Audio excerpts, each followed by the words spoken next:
Warning, censorship. Warning, censorship. You know, money is the root to all evil, because a lot of these people right now, and you're not going to like me for saying this, you're getting paid. All right, you're getting paid to go down some kind of narrative. I'm passionate about this and I don't want to upset you, but you need to realise you're getting your paycheck, but how long is it going to last? You're getting your paycheck, but what about everybody else? What about the people, you know, the lockdowns and the rest of it, losing their businesses? They lose their businesses, and then guess what? The kids suffer. Is that fair? Close to 1,000 children have died in the last year, as young as 9, commit suicide. Now, one is too many. And we know they do it anyway, but it is just perpetuated. Not only that, with everything going on, we've got a post-traumatic stress epidemic, you know, all these mental illnesses in the future. And guess what? Our kids are going to be looking after us. Our kids are our future. So you think about that. You think about that for a second, yeah? Because you're going to have all these kids affected because of what's going on now. David Menzies for Rebel News here at Queen's Park in downtown Toronto, and I'm with Craig Marshall Western. We spoke off camera. The reason why you're here today with your bicycle and your 2 dogs, Marshall and Shadow, is that I guess you've had enough of the lockdown.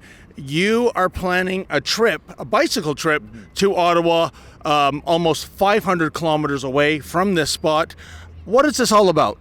So what this is all about is, I'm not going to go into my story, but I can't watch all our children suffer. I have a 19-year-old son and a 6-year-old daughter in this country. I also have 2 stepchildren, but I just can't watch it anymore. The children are just, they're not being listened to. They have no voice. So this is a motion of change. And when you say that children are suffering, what exactly do you mean by that? Do you mean by the mandates of the lockdown requiring even young children to mask up? Absolutely. All the protocols, and there's more and more coming in about all this asymptomatic testing. If you're healthy, you're healthy. If you're not, you're not. You know, and they're putting swabs up their nose and things like that. My own daughter, her mum went and got it done twice, and I begged her not to, and she cried. She cried. Why? Like, the PCR doesn't work. I don't want to get political with this. I just want to see the kids smile. I want to see them happy. All I see now is kids going around with masks, and I'm like, come on, let's smile. Let's be happy. I just want people to be happy. And you know, when we look at the actual data, not the modeling, not the projections, which we all know is garbage. It's all inflated fear.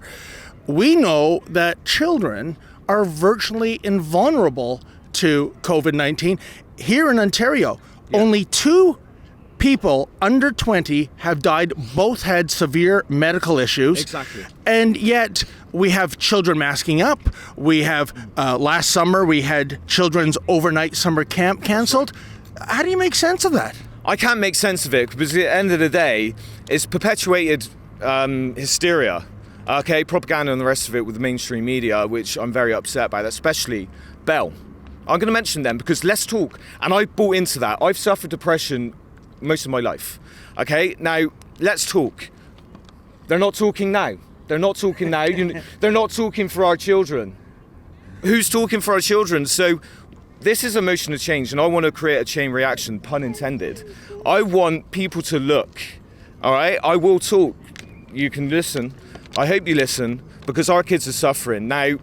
Daphne, I don't remember her surname, but Sick Kids, she's a pediatric psychiatrist. And she came out and said there's a 40% decline in children's mental health over the last year. I wanted to talk to her, I do, and I wanted to come out and say more, because, you know, people are looking the other way. It's okay, it'll go away, just mask up for now. It'll go away. No, it's not going to go. It's not going to go away until we say it goes away. We say it goes away. You got all the scientists, you got everything, but you know what? We were born with intuition. If I let my dogs out into the forest right now, they'd know what to eat or not. If they ate something and they were sick, they wouldn't eat it again. Where did our common sense go? Where did our ability to think for ourselves? Think for ourselves. You can listen to everything, but I am passionate. I'm passionate about this because I didn't go to university, but I'm a refrigeration engineer. So, you know, I think logically, you know, and when people tell me this and that, I don't know. I'm going to see for myself. I'm going to find out for myself. You know? And Craig, you're going to be cycling, it's 5 hours by car. I don't know how many hours it is or how many days it is by bicycle, but tangibly speaking, what is the point of this journey? Is it to raise awareness? Are you trying to raise money for a certain charity? What is it? The money's not really important. I put a lot of my own money into this. The bike I bought the other week, $1,500. I'm not going to go into what I spent. It doesn't matter. I don't care about money. Well, I mean, in terms of, are you fundraising perhaps? Yeah, I'm going to fundraise now, and that's what I was getting to. Okay. Money is the root to all evil, because a lot of these people right now, and you're not going to like me for saying this, you're getting paid. All right, you're getting paid to go down to some kind of narrative. I'm passionate about this, and I don't want to upset you, but you need to realise you're getting your paycheck, but how long is it going to last? You're getting your paycheck, but what about everybody else? What about the people, the lockdowns and the rest of it, losing their businesses? They lose their businesses, and then guess what? The kids suffer. Is that fair? But you're okay. You got $1 million in the bank or more. You know who you are. You know who you are. And Craig, the destination being Ottawa, is the purpose to get some kind of a meeting with some of the heavy hitters in Ottawa? I don't know if you're going to go knocking on the Prime Minister's door. Why that destination? I'd love to knock on his door, but no, actually I wouldn't, because I don't want to see him. Okay. Let's finish there. He knows what he's doing. Okay. I don't. No, this is not political, all right? Now, there's politics in all in life. My own full-blood sister, I've got many. I don't support you, Craig, you're political. No, I'm not being political. I'm not being political. There's politics in all life. I'm not being political. I care about the children. I suffered as a child. My mum hung herself when I was 9, okay? Oh, I'm sorry to hear that. No, it's fine. I'm at peace with it. She was 33, I was 9, okay? I'm telling you this not for sympathy. I don't want it. I don't want it, all right? I want you to understand that I've been on the other side. So my dad remarried, wicked stepmother scenario. I'm not going to mention her name. She doesn't deserve that.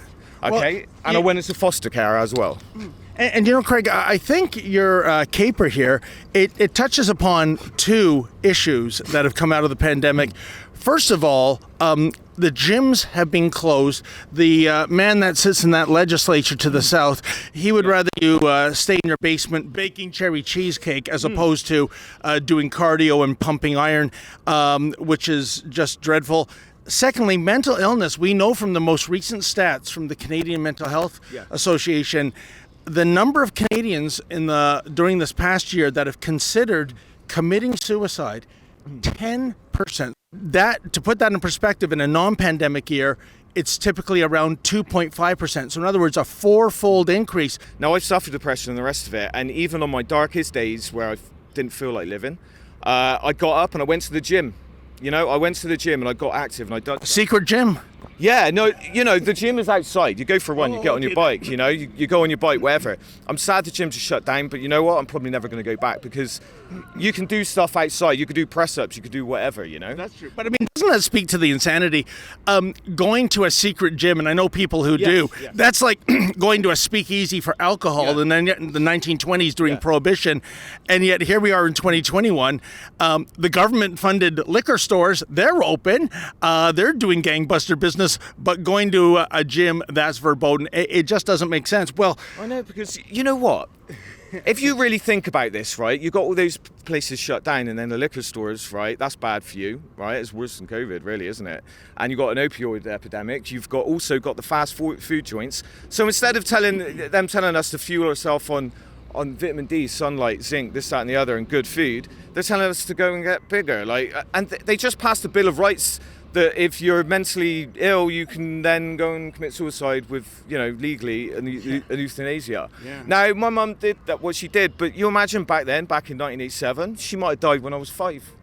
Because it takes a lot of courage, that's the wrong word, but it takes a lot of, to go and do something like that. And if somebody was saying, yeah, it's okay, you can do it, she would have died earlier. It's disgusting. Now, I've heard a figure that is close to 1,000 children have died in the last year, as young as 9, commit suicide. Now, 1 is too many. And we know they do it anyway, but it is just perpetuated. Not only that, with everything going on, we've got a post-traumatic stress epidemic, all these mental illnesses in the future. And guess what? Our kids are going to be looking after us. Our kids are our future. So you think about that. You think about that for a second, yeah? Because you're going to have all these kids affected because of what's going on now. Craig, I wish you well on your journey, and good luck with the dogs. Good luck with bringing awareness to this cause, and keep us in touch as you do your journey. I don't know, maybe in John Tory's Toronto, it's illegal to do what you're doing. We've seen people rounded up for far less. So I wish you well on your journey to Ottawa. Hey, I just got to say, like, we're all free beings. We're all born equal. Every single one of us, we're all born equal. I'm not breaking any laws. I don't want to upset anyone. I'm just doing what I do.